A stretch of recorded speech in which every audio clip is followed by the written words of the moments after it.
My accountant looked at me across his desk, set down his pen, and said, quote, "I need you to hear this clearly. If you do this, there's a real chance you lose the business entirely." I sat there for a long moment, genuinely unsure whether I was about to make the smartest decision of my life or the one that finally ended it. I want to walk you through exactly what happened next, because I've never told this story completely, start to finish, and because the lesson buried inside it isn't the one you'd probably expect going in. Before we get into it, a quick introduction for anyone new here. I'm Jasmine. I hold a degree in business strategy and transformation, and for the past 7 years, I've studied how everyday people build wealth. What I haven't talked about as much on this channel is that a chunk of that research came from studying my own decisions, including the one I'm about to tell you about, made against the direct advice of the one person whose entire job was managing my numbers. Let's set the scene properly, because context matters enormously here. 4 years ago, I was running a small commercial cleaning business I'd built up over about 3 years, servicing a modest handful of office buildings on consistent nightly contracts. The business was stable, genuinely, boringly stable, in the good way we talk about a lot on this channel. Steady monthly revenue, a small, reliable team, and enough of a cushion that I wasn't lying awake worrying about payroll the way I had in my very first year. Then an opportunity showed up that didn't fit that stability at all. A regional property management company that oversaw 11 mid-sized office buildings across the metro area put their entire cleaning contract out for competitive bid, all 11 buildings at once, replacing 4 smaller cleaning companies who'd previously split that work between them. Winning that single contract would have roughly quadrupled my company's total revenue overnight. I want to be honest about something immediately, because it matters for everything that follows. My very first reaction wasn't careful analysis. It was pure excitement, the kind that makes you start mentally spending money you don't have yet. I sat down with my numbers that same week, genuinely trying to evaluate whether I could actually deliver on a contract that size. And the honest answer, looking at it clearly, was that I couldn't, not with my current staff, equipment, or working capital. Winning the bid would require me to hire roughly 15 additional employees within a narrow 30-day window, purchase significantly more industrial cleaning equipment, and, most critically, cover payroll and supply costs for at least the first 60 days before that new client's first invoice payment would actually arrive, since property management contracts at that scale almost universally operate on net 60 payment terms. That 60-day gap represented somewhere around $90,000 in upfront costs I'd need to cover entirely out of pocket before seeing a single dollar of revenue from the new contract, a number that, frankly, terrified me the first time I actually calculated it honestly. This is where my accountant, a careful, methodical man named Gerald who'd managed my books since year 1, sat me down for what became a genuinely tense conversation. Gerald walked me through his own analysis, and I want to represent it fairly here, because his reasoning wasn't reckless or wrong, it was cautious and grounded in real, legitimate concern.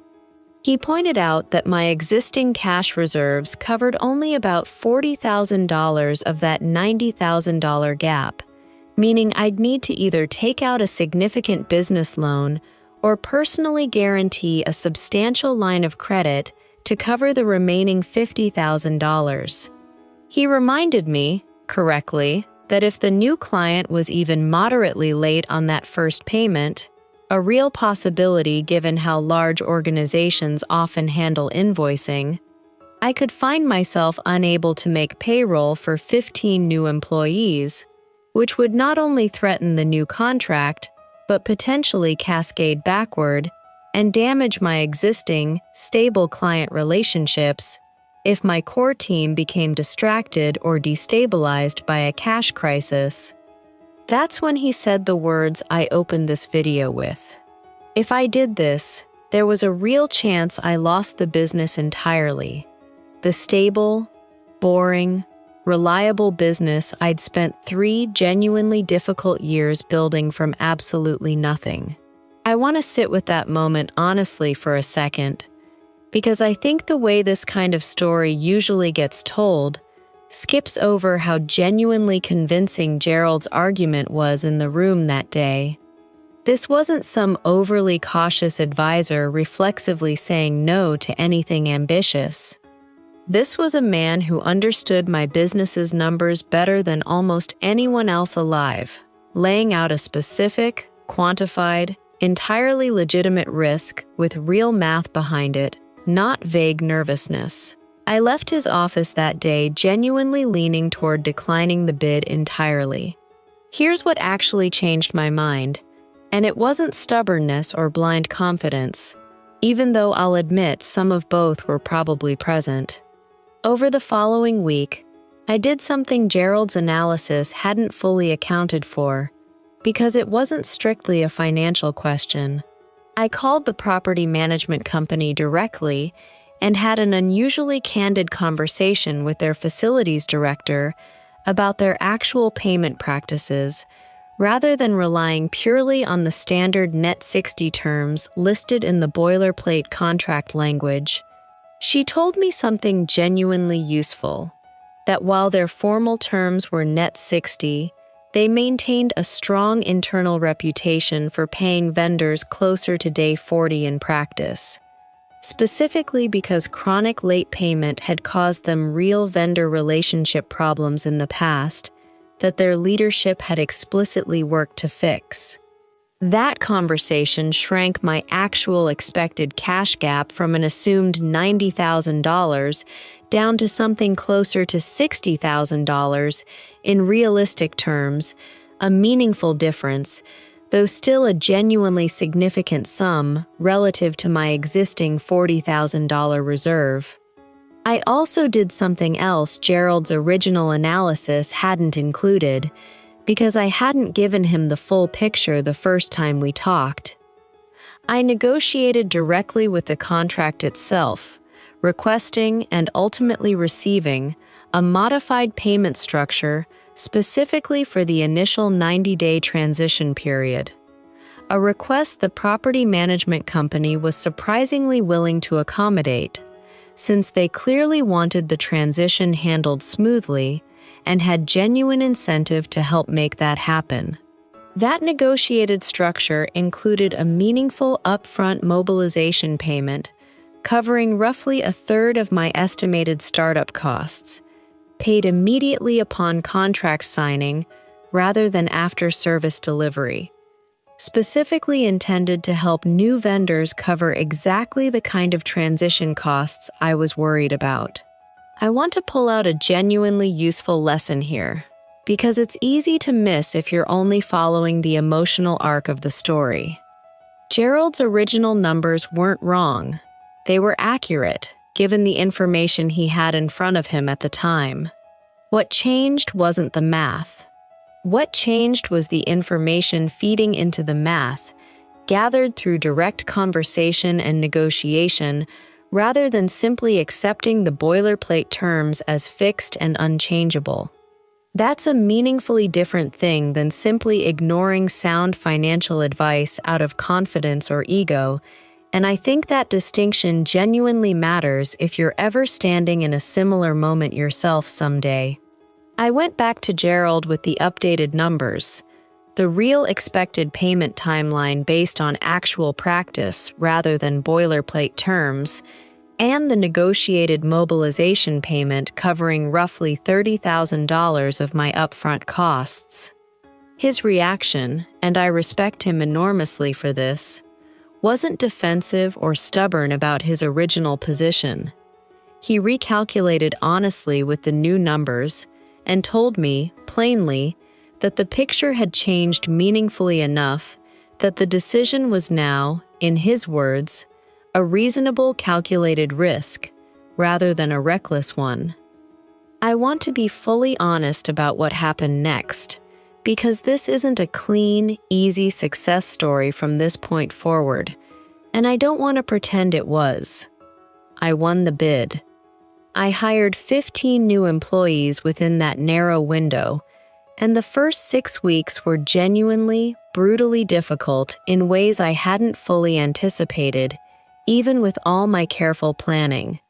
2 of my original, longtime staff members quit during that transition period, overwhelmed by the sudden scale change and the chaos of integrating 15 new hires into systems that had worked fine for a much smaller team, but strained visibly under the new volume. I made a scheduling error in week 3 that resulted in 2 of the 11 buildings going uncleaned for an entire night. A genuinely frightening mistake that could have cost me the entire contract if the client had reacted less generously than they ultimately did. My cash reserves, even with the mobilization payment factored in, dropped to under $8,000 at one particularly harrowing point in week 5, close enough to zero that I genuinely didn't sleep well for several consecutive nights during that specific stretch, running projections over and over, checking and rechecking whether the new client's first real invoice payment would actually arrive before I ran out of runway entirely. Here's another useful lesson worth pulling directly out of that difficult stretch. Even a carefully analyzed, well-negotiated, calculated risk can still feel, in the actual moment of living through it, almost indistinguishable from the reckless version of the same decision, because uncertainty feels the same in your body, whether the underlying math supports you or not. The preparation matters enormously for the actual outcome, but it doesn't fully protect you from the genuine fear of living through the uncertain middle part before that outcome is actually known. That first real invoice payment arrived on day 38, 2 days ahead of even the optimistic estimate I'd gathered from that candid phone conversation, and it fully stabilized my cash position almost immediately. By month 4, the new 15-person team had fully settled into a working rhythm. The scheduling systems had been rebuilt to actually handle the larger scale properly, and the business that had been generating roughly $30,000 a month in revenue before this decision was now generating close to $120,000 a month. By year 2 after that decision, I'd used the increased cash flow to pay off the business loan entirely, hired a dedicated operations manager to prevent exactly the kind of scheduling chaos that had nearly derailed the transition, and had grown my personal net worth more in those 2 years combined than in the entire previous 3 years of running the smaller, more stable version of the business. I want to close this story honestly, because I think the tidy version, the one where an accountant's caution gets triumphantly proven wrong, is actually a slightly dishonest way to tell it. Gerald wasn't wrong. His original numbers, based on the information available at that exact moment, were entirely accurate, and if I'd taken that contract based purely on the boilerplate net 60 terms without ever making that phone call or negotiating that mobilization payment, his warning would have almost certainly proven correct, and I very well might have lost the entire business exactly the way he'd predicted. What actually happened wasn't me ignoring good advice. It was me using good advice as a genuine starting point, then doing the additional work required to actually change the underlying facts feeding into that advice, rather than either blindly trusting the initial caution or blindly ignoring it out of stubborn overconfidence. That distinction between reflexively ignoring sound advice and doing the real work required to legitimately change the situation that advice was based on is the actual useful lesson buried inside this entire story. Far more useful, honestly, than the simpler, more dramatic version where I just trusted my gut and got lucky, because that simpler version teaches you almost nothing you could actually apply to your own decisions going forward. If you're currently sitting across from your own version of Gerald, someone whose caution you respect but whose conclusion doesn't quite sit right with you, here's the question I genuinely encourage you to ask before deciding anything either way.